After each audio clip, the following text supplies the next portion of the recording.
Alô, aqui é o Estranho. Eu sou o Judeu Ateu. Este é o Mangá ao Quadrado.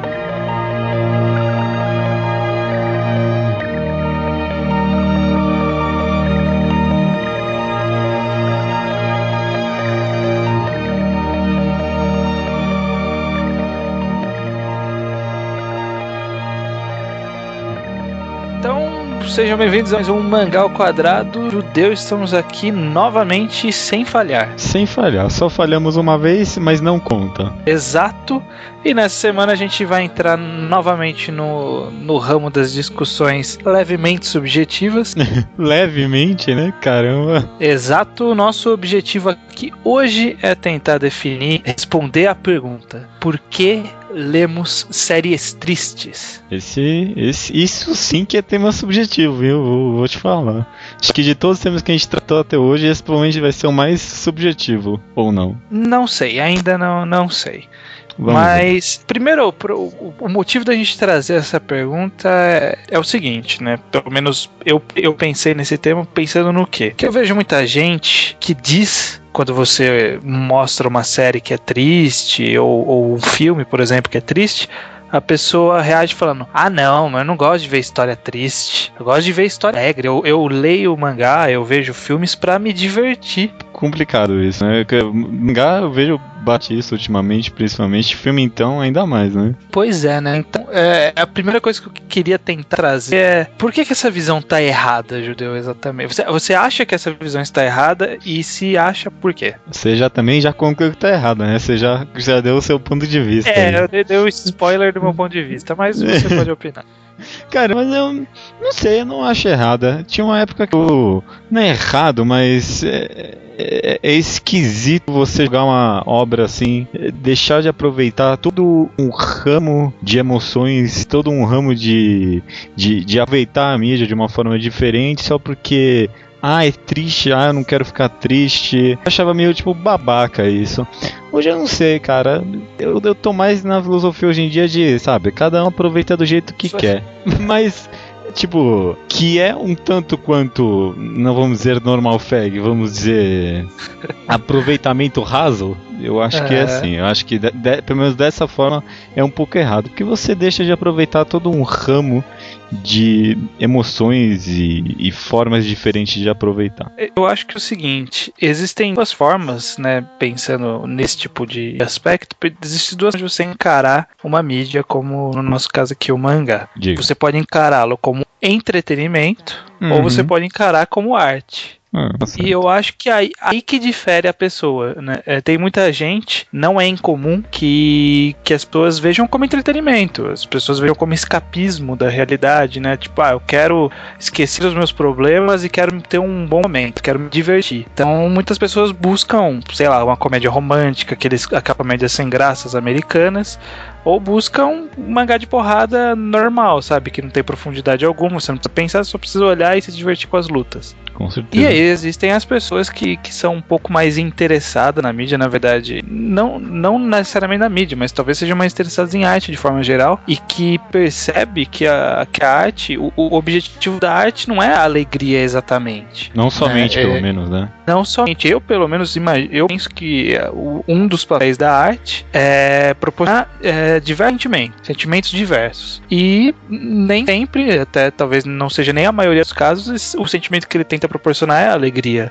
Às vezes são outros tipos de sentimento: angústia, solidão, compreensão, arrependimento, vários outros tipos de sentimento que podem vir de uma obra. E se você se ater a obras que te trazem alegria, você acaba deixando um monte de outras obras que trazem outros sentimentos pra trás, né? Eu concordo plenamente, palavra por palavra. Podemos encerrar o programa então já? Beleza, fechou. Não. Não. Mas eu acho que, tipo, você comentou brevemente sobre a pessoa ver a mídia como entretenimento, né? Eu acho que nem mesmo nesse caso, essa visão totalmente, não vou dizer um fechado, mas essa visão rasa sobre a tristeza no mangá é um tanto quanto errada. O que faz, tipo, o que faz de uma obra boa é a variedade de sentimentos que você consegue subtrair dela, ou pelo menos a entidade das sensações, seja lá, felicidade, tristeza, raiva. E, cara, mesmo uma obra que te deixa muito feliz, você fique alegre, você fique todo pomposo depois de ler, ela com certeza vai ter uns momentos tristes ali no meio pra realçar a felicidade. Então, tristeza, cara, é um recurso de enredo, porque ele faz a felicidade ser maior ainda. Por exemplo, Slam Dunk. Eu lembro que Slam Dunk tinha uma parte, nossa, que eu achei muito triste, que era a cena do Sakuragi quando... É um flashback bem rápido, quando o pai quadro, dele... né? De um quadro, que tipo, os caras batendo no pai dele. Tristão essa parte. Mas ninguém vai virar e falar, não, Slam Dunk é um mangá triste. Claro que não, cara. É o contrário, é bem feliz, deixa você animado, mas ele precisa de uns tristes pra realçar esse ânimo. É aquela coisa, né? Em teoria, a arte é uma imitação da vida, né? Então, a vida ela não é feita só de alegrias. Então, a arte ela precisa refletir, pelo menos em alguma intensidade, diversos aspectos da vida, né? Mesmo uma obra fantasiosa, ela tem aspectos que você mimetiza na vida, né? Você precisa se identificar com alguma coisa, né? Alguma coisa. A gente falou, né, do protagonista no episódio passado, que precisa se identificar com o protagonista. É mais ou menos essa ideia. Você se identifica com a ideia, né? Com, sei lá, o sofrimento de um personagem pela perda de um outro personagem querido. Você meio que identifica com essa ideia porque todo mundo já perdeu alguém na vida, né? Por mais irônico e talvez um pouco maluco seja isso, é muito mais difícil você se identificar com uma pessoa que tá mais feliz do que você do que uma pessoa que tá mais triste com você. A tristeza, pelo menos pra mim, né? Eu não sei como é com as outras pessoas, mas é um fator muito mais identificável. A pessoa que tá mais com você não se identifica com ela, fica com raiva dela. Tem aquela coisa da empatia humana. Eu não sei se para esse tipo de situação tem alguma explicação fisiológica, mas o ser ele simpatiza com pessoas em situações piores que a sua, né? Então você acaba é o famoso dó. Você tem dó da pessoa. Você tem dó. Pra você ter dó de uma pessoa, você tem que pensar que ela tá numa posição pior que a sua. A dó vem de você olhar uma pessoa com uma situação pior que a sua. Então, por isso que talvez seja mais identificável. Com certeza. A gente comentou que o fator identificação e aproveitamento da mídia é um fator que faz a gente ler mangás tristes, mas eu pensei aqui, uma outra coisa que me faz ler mangá triste é quando eu li muito mangá feliz de uma vez só. Sabe? Você lê tanta coisa feliz ou tanta coisa, vamos dizer assim, rasa, e você, não, cara, eu preciso ler uma coisa mais séria. E às vezes o oposto também ocorre, né? Você, lê muita coisa, muito iniuazano, aí você, não, cara, deixa eu ler uns capítulos de One Piece aí. Tem um pouco disso, mas é até uma coisa interessante, né? Que se a gente for parar pra pensar, a gente acaba chamando de mais uma série séria, algo que envolve ou tristeza, ou algum tipo de outro questionamento que não seja apenas a felicidade, né? É interessante, né? Aí eu penso no seguinte, se você for parar pra pensar, né? A gente pode citar dois tipos de obras tristes, entre aspas, né? Assim, são categorias muito amplas, mas uma história triste, que ela toda é construída com uma característica mais deprimida, né? O triste não é alguma coisa que você chora, é alguma coisa que te deixa mais pra baixo, melancólico, por assim dizer. Melancólico, vai lá. Então, pode dizer que tem dois tipos. Tem a história melancólica que termina bem, e tem a história melancólica que termina mal. Que ela é melancólica do começo ao fim. Não mal no sentido de mal feito ao final, e sim que o final não é bom pros personagens, no caso. Pro primeiro caso, do final feliz, eu consigo enxergar que a compensa que as pessoas acabam tendo nesse tipo de obra é aquela coisa de superação, né, de reviravolta, você, fica feliz que no final deu tudo certo, né, e então, legal, passou por tanto sofrimento, mas conseguiu superar e agora deu tudo certo. Beleza, é a história que as pessoas acabam mais, de final feliz, de comédia romântica, sabe? Tudo terminou bem, né, no último capítulo da novela. Então, tudo acaba bem. Mas eu acho que o caso é mais complexo quando é justamente uma série que ela é toda pra baixo. Sabe, por exemplo, Oyasumi Pum Pum, a gente sabe que não vai terminar bem aquilo. Não tem como ter um final feliz, mas a gente vê e acompanha assiduamente, né? E vai até o fim. E aí, né?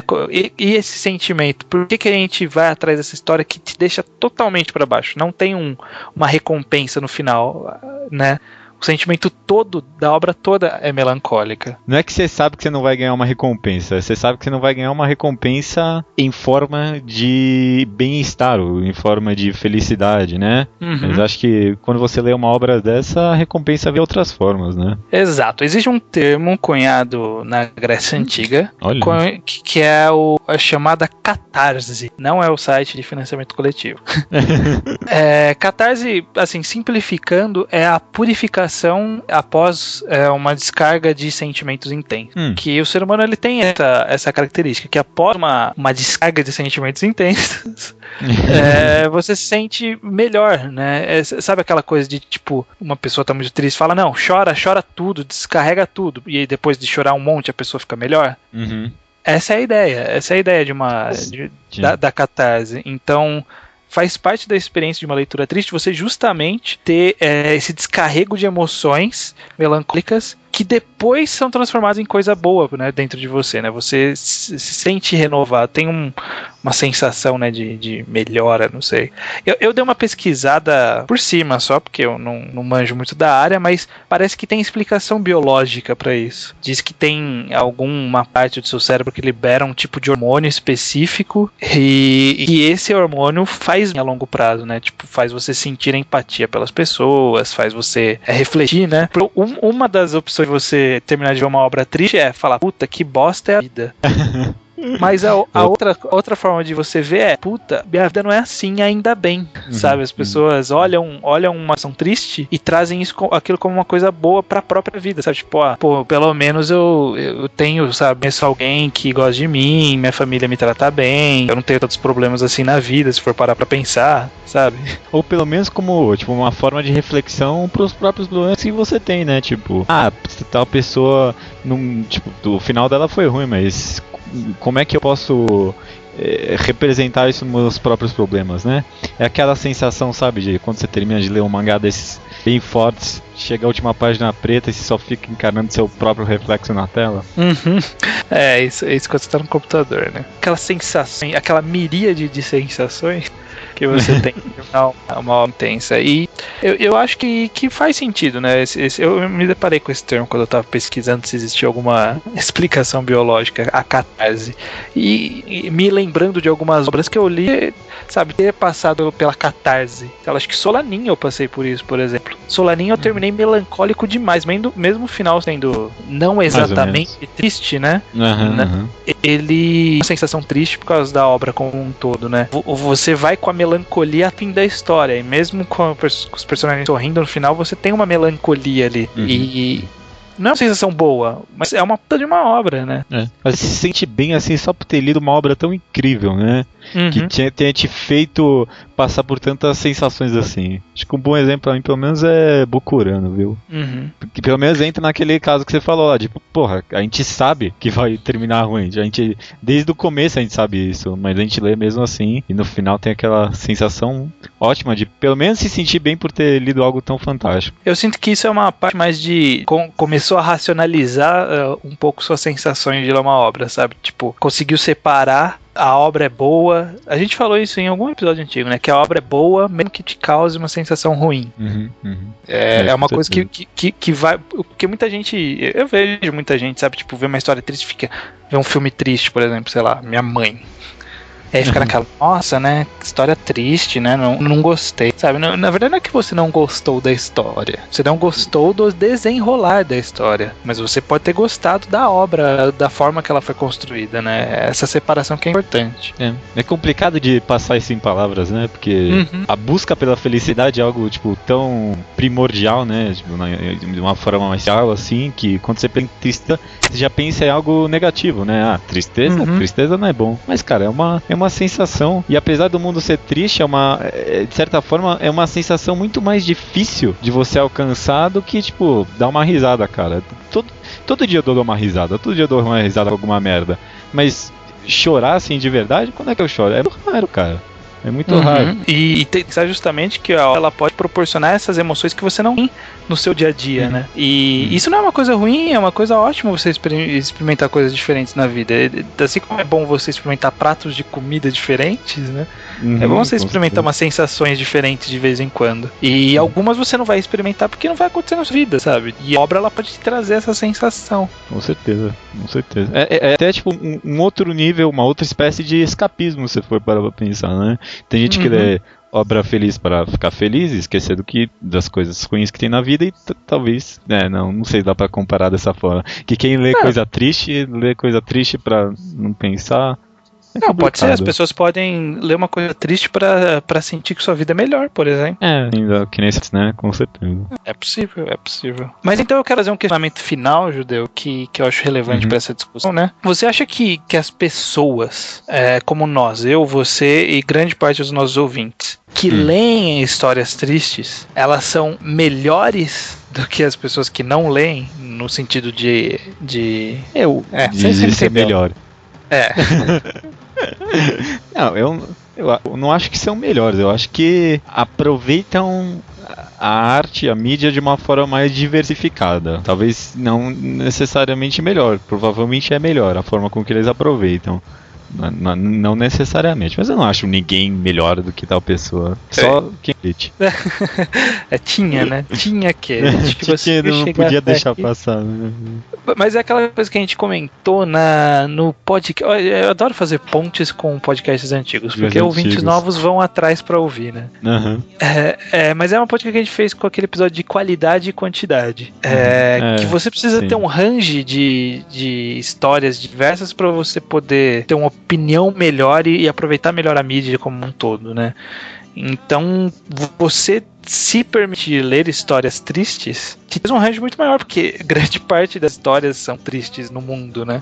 Na Grécia Antiga, sei lá, era 50% comédia e 50% tragédia, sabe? Que então, como a vida é feita, cara. 50-50 sempre. Essa é a fórmula da vida, né? 50% comédia e 50% tragédia. É isso aí. Senão ninguém vivia. Mas eu acho que grande parte de, pelo menos, obras mais complexas, elas são tristes por natureza, né? Então... Era esse que eu queria falar, mas eu fiquei um pouco...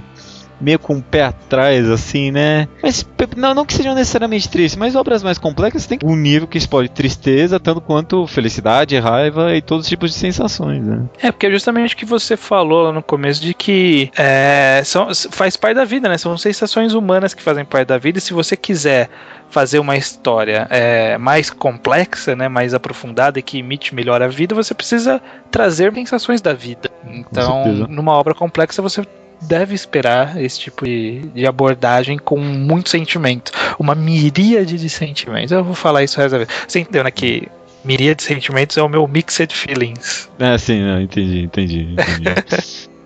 Mas é isso, né? Vamos terminar sem piada, porque é uma história triste, né? Melancolia. Vamos ficar num clima baixo. Eu acho que vai estar tocando provavelmente a música mais triste que eu conheço agora. Então você que vai editar, você que coloque, porque no programa passado você tentou fazer isso e eu tirei isso da edição. Eu lembro. Cortei sem dó nem piedade.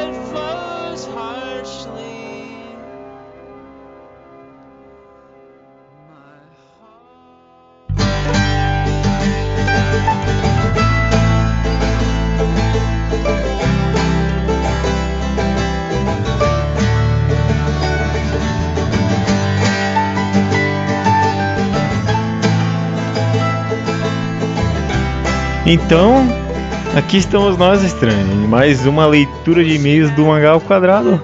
Exatamente, leitura de e-mails do episódio 33, protagonista. Estamos no episódio 34. Vamos fazer o suspense dessa vez? Acho que não tem nada óbvio pra 34, né? Não, óbvio não. A gente vai ter que se virar com a Wikipédia ainda. Primeiro, o nosso e-mail, pra quem não leu no post é mangaoquadrado, por extenso, @gmail.com. Mande seu e-mail, seu recadinho pra nós e mande também sua recomendação. Mande sua recomendação do ouvinte, um arquivo de MP3 com mais ou entre 2 e 3 minutos. Se você recomendando alguma obra no mesmo modelo que a gente recomenda toda semana aqui. Ou seja criativo. Não, mentira. Acho que é perigoso falar para pessoas serem criativas, né? Pode tentar ser, tem que ser bom, né? Além de criativo. Mas mande porque o episódio 35 é na semana que vem. A gente tem algumas opções pra escolher, mas caso tenha alguma melhor, a gente corta a fila. Ainda sempre há essa possibilidade. Sempre há. E lembrando, bom, não sei se vale a pena nem comentar isso ou não, mas sempre tem aquele negócio de que, se começar a chegar bastante, quem sabe a gente faça aquele ciclo, né? Recomendação minha, sua e do ouvinte. Uhum. É porque até agora nunca teve o bastante pra gente tentar começar a fazer isso, mas se tiver, se vocês toparem, a gente topa também. É, isso mesmo. Mas precisamos de comprometimento, então contaremos com vocês. Maravilha, então. Depois dessa pequena bronca do estranho, vamos para o Slowpoke Report, nossa pequena sessão de comentário de pessoal que comentou coisa antiga e afins. Primeiro temos aqui você escreveu que é o Vinícius Feliz. Não, é Félix, escrever errado. Tá no e-mail dele, tava Vinícius Félix. Ele comentou os seguintes mangá que ele leu pela gente, pelas reviews dos blogs. Hoshino Samidare, Anara Sumanara, Oyazumi Pum Pum, Glaucus, Eden, Kokou no Hito, Ping Pong, Shamu, Saint Young Man, Dorohedoro, Kongo Bancho e One Punch Man. Leu bastante coisa, hein? Bastante coisa boa, hein? Então o cara já tá manjando, já consegue fazer um blog. Olha aí. Melhor não, né? Concorrência pra gente. Não, tudo bem. Temos também Matheus Caraúna, que leu uma tríade de Inyo Asano, né? Solanin, Nijigahara Holograph e Oyasumi Pum Pum. E teve por último, não por último ainda, né? Mas teve o Leonardo de Souza que comentou que está lendo agora Helter Skelter, que achou a ideia interessante, mas conseguiu ler só o começo porque o traço causa uma estranheza. Não, ele não leu o começo por causa do traço, ele só leu o começo até agora, porque ele ainda está lendo. Sim. Não, justamente, ele só leu o começo porque o traço dá aquela estranheza, né? Por fim, o Ariel Lourenço, ele mandou um report de 3 obras aqui. Primeiro que ele está comprando Hikaru no Go, pela insistência dos judeus por ser o melhor shonen que ele não estava lendo. Caramba, fiquei até pressionado aqui, mas você concorda que Hikaru no Go se não um dos melhores shonen, sei lá, um dos melhores mangás de esporte já feitos. É sem dúvida o melhor mangá de Go que eu já li. Sem dúvida, com certeza. Ele também está lendo Glaucus, ele leu Glaucus, que foi uma leitura cansativa pra ele, né? E por fim o Planets, que ele leu e gostou e agradece a recomendação do ouvinte, que ele não lembrou o nome, mas é o Maurício Xavier, que comentou no primeira recomendação do ouvinte, se eu não me engano. Foi sim. Comente aí, Maurício Xavier, como é se sentir na nossa pele, assim, pessoal agradecendo recomendação. Olha aí, ó. Agora para umas rapidinhas aí do blog, teve muita gente comentou assim, protagonistas que eles acham bons protagonistas, né? Teve, por exemplo, o Felipe Amaral que comentou por e-mail sobre o Neuro e a Yako de Nogami Neuro. E cara, certeza. Certeza. Acho que ele comentou de serem bons protagonistas de evolução. E bato palmas pra Neuro, porque eu acho que um dos, se não os melhores personagens de evolução gradual, assim, que eu já li. Da Jump, com certeza um dos melhores protagonistas, né? O Neuro, toda a história da Jump. É que tem Hikaru no Go na mesma revista, né? Então é até um pouco difícil falar isso. E tem Hoshin Eng também, que você ainda não leu, cujo Taikobo é um ótimo protagonista também. E Shaman King também tem um ótimo protagonista. Tem bastante protagonista bom. E normalmente os bons da Jump são aqueles que saem um pouco do estereótipo Shonen Jump, né? De gritalhão demais, né? Então. Outros protagonistas bons, o Leonardo Souza cita Naruto, olha aí. Interessante. Ele fala sobre Naruto ser esse personagem que cativa todo mundo. Ele comenta especificamente sobre aquele capítulo das pegadas no chão. Não sei nem se vale a pena a gente comentar ou não, mas pena que não existia mangá ao quadrado semanal naquela época, porque eu teria adorado comentar esse capítulo. Aquela página, né? Uhum. Pois é. Mas passou. Passou. Raulzi comenta sobre Onizuka como um contra-exemplo de evolução de personagem. Que é um personagem que... Eu não li Great Onizuka, mas ele disse que se é um personagem que não tem praticamente nenhuma evolução, mas que isso faz parte do personagem e que, na verdade, ele que evolui o mundo ao redor dele. Concorda com isso? Tá. Posso aceitar. Talvez a evolução dele seja a evolução dos outros personagens. Não sei, eu não vou julgar porque eu não li também. Ah, tá. Eu achei que você tinha lido. Não li. não me pegou ainda. Nem eu. Jonas fala do Kurosawa, o Ananimaster Kurosawa, o Luffy como um mau protagonista. Olha só. E é um pouco, né? Eu lembro que quando a gente tá gravando, eu evitei citar o Luffy justamente porque eu vejo nele ele não evolui muito ao longo da história. Mas ele pode ser um caso meio Onizuka, né? Ele modifica o mundo. E ele modifica bastante. Mas, bom, enfim, né? É complicado. Não cabe agora. Ele cita um que eu fiquei triste de não lembrar, o Thorfinn, de Vinland Saga. Como a gente foi esquecer, né, cara? Nossa, ótimo exemplo de evolução que a gente falou. Não, é degradação, depois evolução, né? O Thorfinn passa por muita coisa durante o mangá, com certeza. Transformação, né? Vamos citar assim. Mas e muitas transformações de vários tipos. Thorfinn é um ótimo exemplo, com certeza. O Felipe cita o Red, de Pokémon Adventures, e eu concordo, é um mangá bem interessante. O personagem principal passa por uma evolução não tão gradual, mas boa, vou dizer que é boa. Nossa, eu tenho que reler os primeiros volumes de Pokémon Adventure, porque eu não lembro de nada marcante no Red. Sério? Nossa, eu acho um bom protagonista, cara, eu acho de verdade. Tá bom, né? Tá anotado. E o Raul disse que a gente esqueceu de citar como um mau exemplo. A gente nem comentou no programa sobre o Seiya. Achei que é algo natural. Acho que todo mundo já absorveu essa ideia, né? De péssimo protagonista. É um péssimo protagonista por uma péssima história. Ô, louco! Justo. Não vou tirar isso da edição. Tá ótimo. Ainda nos recadinhos rápidos, o André Vieira da Cunha comenta sobre, um pouco atrasado, ele comenta sobre o episódio que a gente falou sobre arte boa. Ele cita lá no Mangatologia sobre Picasso e arte moderna. Quem é interessado dá uma corrida lá nos comentários. Não dá pra comentar agora, mas fica o aviso. O Siegfried manda várias perguntas sobre protagonistas lá no Mangás Underground.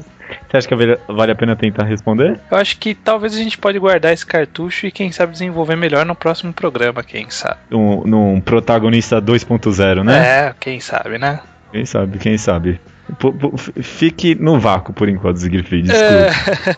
O Davi cita a jornada do herói lá no Mangatologia. Ele cita uns exemplos que o autor da jornada do escritor, e lá ele lista o que o autor lista como características importantes para um protagonista, para um herói, né?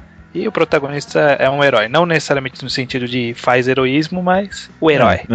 Tem esse conceito do herói que acho que a gente acabou passando meio por rápido, sim. E por último, desses rapidinhos aí, teve o Taka, que perguntou se os leitores são amigos, então já podem pedir mangás emprestados, e agora? Não. Ariel Lourenço Ariel Lourenço primeiro acha válido citar Hikari no Machi como uma desconstrução, e ele põe entre parênteses, palavra da moda, Sim. de um protagonista. Não vou muito a fundo porque acho que pode ser um bom mangá enquadrado, eu também acho. E um exemplo clássico de obra com personagem focal, que eu citei no começo do podcast, são os livros do Sherlock, em que o Watson quem narra a história. E o Watson, inclusive, é o nome de um trope, né? Justamente disso, é? É, mais ou menos, ele é de um personagem que serve pra expor o mundo, sabe? Tá, é o burrão que fica perguntando coisa pra ser explicada, pra gente entender a mente do Sherlock. Entendi. Interessante. Só que se a gente for fazer mais um mangá enquadrado, se o próximo mangá enquadrado for de Ricardo no Machi, a gente vai ter que mandar o nome pra Mangá Inil Asano, né? Então, vamos segurar. Chega um pouco. Tem muitas outras coisas que a gente pode fazer. Com certeza. Mais um e-mail aí foi do Thiago Machado dos Santos, que comentou no Mangás Underground. Ele fala: a evolução do herói, a famosa jornada do herói, né? Foi bem importante vocês terem falado da evolução do protagonista, não da evolução de poder. Um personagem pode crescer muito como pessoa e continuar tendo o poder de uma formiga, assim como eu já vi vários personagens se tornarem fortes quanto o Goku e continuarem a mesma coisa. Tem algum exemplo disso? Eu tenho do exemplo de quem fica forte e continua a mesma coisa, não, mas de quem que fica fraco num Battle Shonen, né, pensa no Battle Shonen, que fica fraco e aí tem uma evolução foda, é o próprio Neuro, né? É o inverso, né? A obra inteira é justamente essa desconstrução da evolução do Battle Shonen. Ele está regredindo ao longo do mangá. Com certeza. Nossa, Neuro é um ótimo exemplo. Muito bem lembrado. Ele que fala aqui: quando eu li Love Hina, sei que estou pegando uma obra bem fraquinha, mas foi meu primeiro mangá. A gente perdoa. Li primeiro os 2 primeiros volumes e os 2 últimos, depois que vi o do meio. Uma coisa que me atraiu é que todas as personagens crescem, mas de forma muito gradual, de modo que o Keitaro e Naru, no final do mangá, são muito mais maduros do que eles no começo da história, mas não destoam ao ponto de serem outras pessoas. Ele comenta bastante sobre evolução de personagem gradual, esse tipo de coisa. Eu acho que evolução gradual é um negócio, não vou dizer que é fácil, mas talvez seja uma das melhores mídias pra se fazer, seja um mangá semanal, né? Porque é gradual, era o que eu ia falar. Porque, dá pra você inserir um elemento assim muito pequeno de vez em quando, bem devagarzinho, e aí no final realmente chegar e mudar tudo, né? Cada semana colocar um elemento. Ou não toda semana, sei lá. Faz tempo que eu li Love Hina, não dá pra eu criticar sobre isso, mas em caso de romance, esses eti são bem difíceis de fazer uma evolução de personagem, né? Porque se o personagem evolui, mata todo a putaria, sabe? Tipo, perde o sentido do cara tropeçar toda hora e cair no peito das mulheres pela 20ª vez. Então, Love Hina eu não posso criticar disso. Eu nunca li Love Hina. Quem fala muito bem de 100% morango é o Nintakun, né? Eu imagino que esse parece ser um mangá que tem um pouco de evolução, não sei. Não, já leu? Não. Mas você nem leu, já tá falando mal do mangá. Não vou falar, não tô falando mal, eu só fiz sons irreconhecíveis. Tá ótimo. E terminando mais uma leitura de mês com outro e-mail do Leonardo Souza, quase um terceiro membro do Mangá ao Quadrado. Primeiro ele começa o e-mail agradecendo a nós, porque nós agradecemos ouvintes no episódio anterior. Ele está nos agradecendo por tudo que fizemos por ele, pelo conteúdo, ele refletir sobre profissão, entre aspas, dele de escritor. Eu agradeço o seu agradecimento, meu amigo.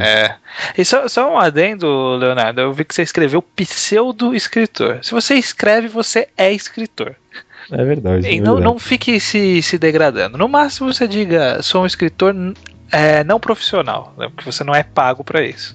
Mas você é um escritor. Com certeza. Qualquer um é escritor. Não, mas aí então, tô brincando. Não vai ajudar em nada ele, né? Caramba, derrubou tudo. Não, qualquer um que escreve é um escritor, entendeu? Entendi. Em termos de história, não qualquer um que escreve, porque todo mundo escreve, menos os analfabetos. Mas enfim, ele diz: pra mim o protagonista perfeito precisa ser um bom personagem acima de tudo, assim como qualquer outro personagem da obra. Fazer sentido, ser complexo, ter camadas, ser crível e sensível ao mundo é tudo que um bom personagem deve ter. Mas, obviamente, o protagonista não é qualquer outro personagem. Ao meu ver, o protagonista deve ser aquela engrenagem que move as outras. Sozinha, ela não faria nada, mas sem ela, nada aconteceria. Ela é o transformador, aquele que transforma o mundo e, como falaram, é transformado por ele. E aí ele segue falando sobre o protagonismo e diz: a definição de protagonismo, na minha visão, é quando o protagonista é o personagem mais importante para o universo, e não apenas para o enredo. Um egocentrismo do protagonista. Isso é extremamente ruim, já que o mundo perde a credibilidade, pois ninguém é protagonista em um mundo bem construído. Todos os seres são importantes.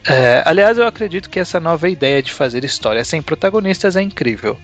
desconstruir, ele que escreveu, não tô ensinando nada.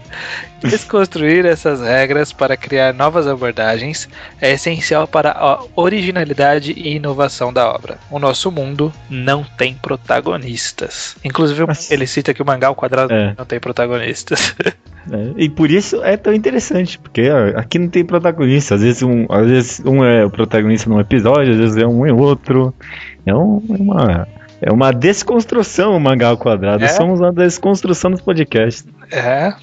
Quando eu sou o protagonista, você é o tsundere. Tsundere. Justo, não vou nem criticar. Mas eu concordo com essa ideia de que, assim, ele diz que o mundo bem construído não tem um protagonista. Um mundo bem construído não, mas uma história bem construída não necessariamente precisa de um protagonista, mas ela, se tem intencionalmente um protagonista, ele vai ser um protagonista, sabe? Não sei se eu fiquei muito confuso do que eu falei. Um pouquinho. O que eu quis dizer o protagonista não deixa de ser um protagonista se o mundo é tão interessante quanto ele. Se a história foi focada nele, ele vai continuar sendo um protagonista. Mas existem histórias que são feitas sem protagonista. Essa é a ideia que eu... acho que eu melhorei, né, a explicação. Um pouquinho. Mas esse conceito de protagonista, por ser um conceito tão básico assim, acho que até naquelas histórias que a gente considera não ter protagonista, você acaba, às vezes, conseguindo desenterrar um de lá. Tipo, mesmo Bokurano, assim, eu consigo tirar um protagonista de lá. Não, é porque assim, a gente não falou disso, mas eu não sei se o termo protagonista é o melhor, mas supondo que o termo seja útil. O protagonista, ele não necessariamente precisa ser um personagem ou um ser vivo. Em Bokurano, por exemplo, o protagonista pode ser o Zert. Ou no caso de alguém falou aí, do anime Durarara, em que o protagonista é a cidade. Existe essa possibilidade. O caso que foi citado do Hikaru no Mate lá em cima, o protagonista é o prédio. Com certeza. Olha só. O Getenrou, recomendado pelo Bosch, o protagonista é a cidade. É a mesma ideia. Dá pra você fazer uma história em que o foco não seja um ser vivo.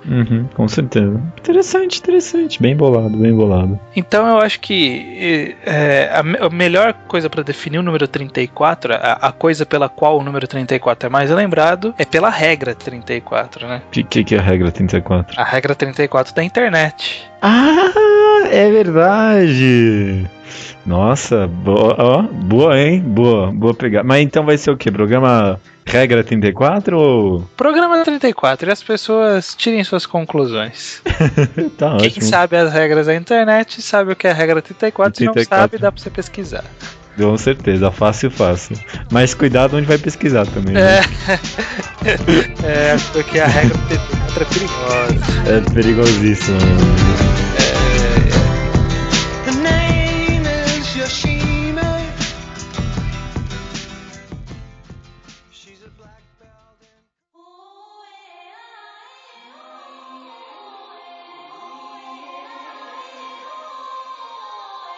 Quinze crianças aceitam brincar de salvar o mundo. Mas essa brincadeira é muito mais séria do que parece.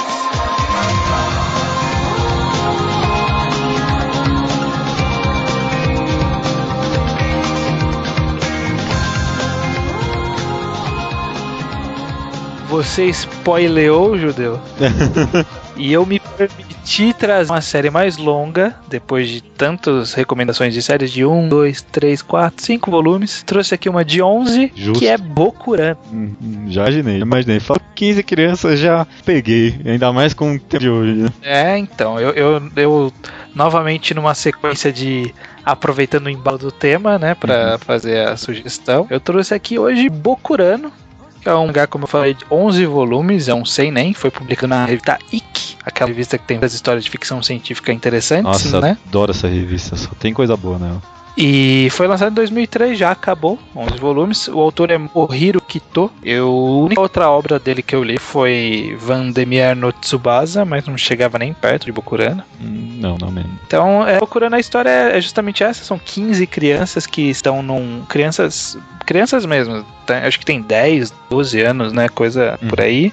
E elas estão no campamento de férias, são de lugares separados do Japão. Eles se conhecem nesse acampamento de férias. Eles acabam entrando numa caverna e lá encontram um cara, que eu já esqueci, Cocopelli, né? Isso.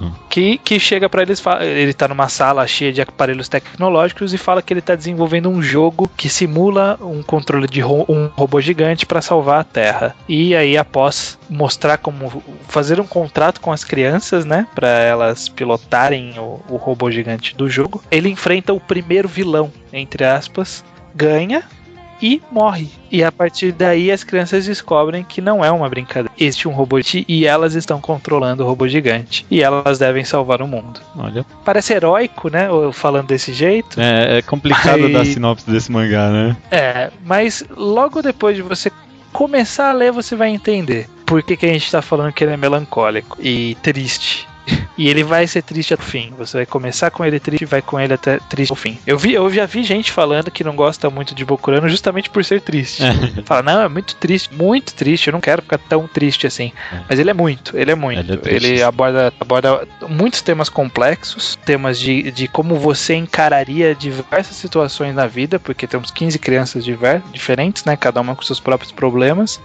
E a gente vê como cada uma encara a situação em que ela está naquele momento. É uma obra muito humana, eu acho que o adjetivo bom pra ela é humana, porque aborda, é justamente isso, aborda tantos problemas que você pode passar, ou você já teve, você conheceu alguém que teve, ou você imagina como deve ser horrível estar naquela situação, e que torna ela muito próxima de você emocionalmente. Você passa a se importar com os personagens, você sente a mesma melancolia que eles sentem, e você vai até o fim carregando essa melancolia com você, e você vai recarregar essa melancolia o resto da sua vida quando você lembrar algo. Nossa, com certeza. E cada criança que passa assim, o tema vai ficando mais denso e mais pesado, né? Conforme avançando a história, vai ficando bastante... bastante carregado. E aí, a obra é mais longa, como eu falei, uns volumes mais longos do que a gente costuma recomendar, mas eu acho que vale a pena hora e outra a gente recomendar uma obra longa, né? Pra vocês saírem dessa zona de conforto de obras curtinhas. Eu concordo plenamente que vale a pena ver o Bokurano, um dos meus mangás favoritos de todos os tempos. Eu acho, nossa, muito bom. O meu também é top... Eu vou falar top 20, mas provavelmente ele tá no top 10, sim. Bem abaixo de 20. Bem abaixo? Eu não vou falar top 10. Não, abaixo eu quero dizer um número mais baixo. Tá. Do que 20. Bem provavelmente. Não, abaixo de top. Mas essa, fica aí a recomendação. Essa eu quero que as pessoas leiam o primeiro, o segundo volume e mande, seja daqueles que as pessoas mandem mesmo, assim, falando, li, gostei, não gostei, vou continuar lendo ou não vou continuar lendo. Eu tô bastante interessado na ação das pessoas quanto a isso. Quanto a esse mangá, né? Eu acho muito interessante também. E jamais descartando uma possibilidade de um mangá enquadrado, né? Quem sabe? Talvez com uma temática mais análise temática, alguma coisa assim, né? Com certeza. Quem sabe, né? Então é isso, minha recomendação, Bokurano. Maravilha, então. Até semana que vem, Judeu. Até semana que vem. Eu não vou dar chance de fazer a mesma palhaçada da última vez, né? Por favor. Menos bichice por aqui.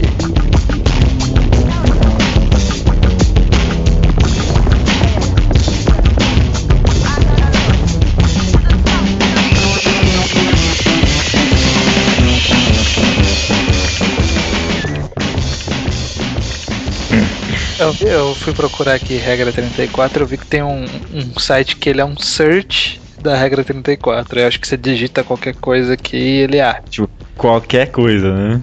Eu acho que essa é a ideia. Tá. Eu digitei mangá, apareceu um monte de coisa. Eu vou digitar... Digita algo que você não acha que tem. Bokurano. Você acha que tem regra de 34 de Bokurano? Bokurano, vamos ver. Tem. Normalmente é daquela menina de cabelo curtinho. Deixa eu pensar aqui. Gon, mangá de dinossauro. Não pode ter regra 34 disso.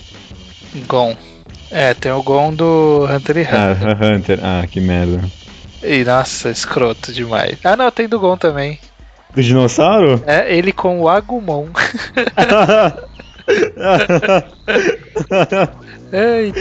Nossa, puta, ainda bem que eu tô gravando, vou deixar isso no final. Puta que pariu.